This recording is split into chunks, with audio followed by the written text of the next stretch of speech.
kuziva kakuti zvoni maybe pane mudhara ane mari chaiyo blessa anonzi mablessa kana kuti mashuga daddy ari right here zviri right here. Ayo mubvunzo wauri kubvunza mwana wangu wakanaka pamusana pekuti that is the reality of life. Mwari akunzwirei nyasha as a generation munonzwisa tsitsi kudarika vanhu vese. You have lowered yourself kusvika pamalevels ekuti vana mbuya venyu vakanga vasina kuenda kuchikoro, they never lowered their standards to those levels.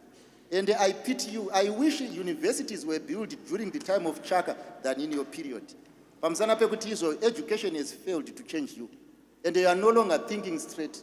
And you think that izo information that you have in your head makes you an educated person. I want to tell you, education is not a residual value of principle. Zvinobatsire kuita doctor anorapa vanhu oba mushonga wacho saka vanonobuda sei vasina umwa mushonga wese wamuwana doctor. And this is the type of people that we have, where institutions have been turned into brothels because you are not thinking straight. And kana madzoka panapa moda kutiudza kuti izvo makararama kunguva yenyu iko ndezveama 2000. Remember, I was born in the 60s, but in the 2000 I was alive. Saka ikona kunditaura zvinoti kunge ndakazvarwa kuma-60s umba ndafira ikoko, ndakazvarwa ndikatofamba ndikauya kunoku, saka muna 2000 ndanga ndirimo. Saka a choice of not being principled is not a choice that is being given by time. It is a choice that is being given by the absence of thinking when you are carrying a head on your neck.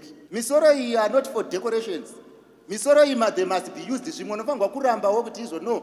According to my standard, I'm singing so low. But because many of you do not have standards and you are convinced over things, still convinced. Autonyari here iwewe nemunhu ane 67 years uchipinda naye kuna wamwe wako uchiti mukomana wangu.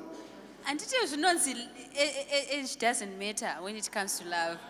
Those anotaura kuti chirwere chamunacho chinoda kurapwa ndechekuti dei mweya waMwari wagara pamusoro penyu mafunga. Because chamusina panyika panapa hakuzi maziso ibrain.